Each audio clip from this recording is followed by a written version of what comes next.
মালদায় এসে মালদায় নিহত তৃণমূল নেতা বাবলা সরকারের বাড়ি গেলেন মুখ্যমন্ত্রী মমতা বন্দ্যোপাধ্যায়। তিনি যুব আবাসের ময়দানে হেলিকপ্টার থেকে নেমে গাড়িতে চেপে সোজা চলে যান মালদা শহরের মহানন্দা পল্লীতে নিহত তৃণমূল নেতা বাবলা সরকারের বাড়িতে। সেখানে নিহত নেতা স্ত্রী কাউন্সিলর চৈতালি ঘোষ সরকারের সঙ্গে দেখা করেন, কথা বলেন তার সঙ্গে। গোটা বিষয়ে তার কাছে মুখ্যমন্ত্রী প্রয়োজনীয় খোঁজ খবর নেন বলে খবর।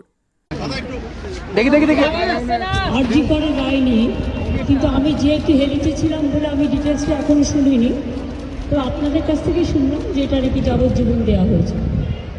এটা আপনাদের কাছ থেকে প্রথম আমি শুনলাম। আমার রিঅ্যাকশন ইজ ভেরি ক্লিয়ার। আমরা প্রথম দিন থেকেই ফাঁসির দাবি করে এসেছিলাম এবং আজকেও আমরা সেই দাবিতে অটুট আছি।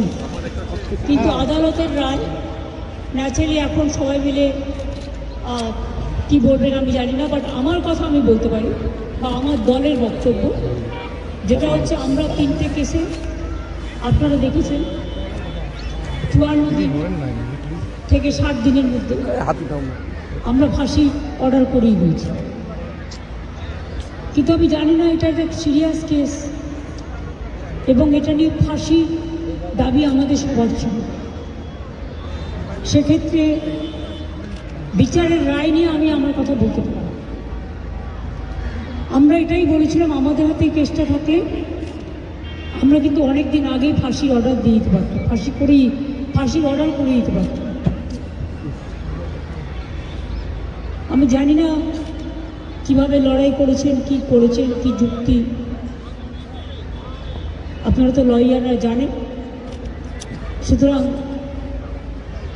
ডিটেলসটা তো আমি জানি না, ডিটেলসটা তো সিবিআই করছে এবং আমাদের হাত থেকে তো কেসটা ইচ্ছা করে কেড়ে নিয়ে চলে গেল। আমরা তো বলেছিলাম আমরা যদি করতে না পারি তাহলে আপনারা সিবিআইকে দিন, আমার কোনো আপত্তি নেই, কারণ আমরা চাই বিচার হোক। এই নরক বিচারদের চরমতম শাস্তি হওয়া উচিত। দিদি সিবিআই তদন্তে কি কোনো ত্রুটি রয়েছে? আমি এসব বলতে পারবো না, কিন্তু আমি এখনো আপনিও লয়ার, আমিও অ্যাজ এ লয়ার আমি এ কথা বলছি যে আমি তো ডিটেলস কাগজপত্র দেখিনি, but I am not satisfied. কারণ আমি ফাঁসি হলে অন্তত মনকে সান্ত্বনা দিতে পারতাম।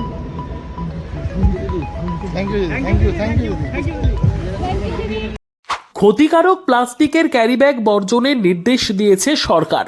চারিদিকে চলছে সচেতনতামূলক প্রচার কর্মসূচি। রায়গঞ্জেও তার ব্যতিক্রম নেই। ক্ষতিকারক প্লাস্টিক পরিবেশকে চরমভাবে দূষিত করছে। এর থেকে নিস্তার চাই। তাহলে উপায় কি? চিন্তা নেই, রায়গঞ্জে চলে এসেছে বিকল্প ব্যবস্থা। সবার জন্য সুখবর।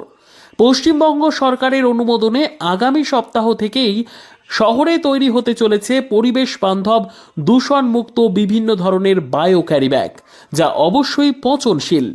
একেবারে সুলভে পেয়ে যাবেন আপনারা। আগ্রহী বিক্রেতা ও ডিলারশিপের জন্য অতি সত্বর যোগাযোগ করুন আমাদের সাথে। আমাদের ঠিকানা ইকো ক্যারি ইন্ডাস্ট্রিজ, জেলখানা মোড়, রায়গঞ্জ, উত্তর দিনাজপুর। আমাদের মোবাইল নম্বর 7001178352 অথবা 9434171272 অথবা 8250161082 অথবা 9800217806।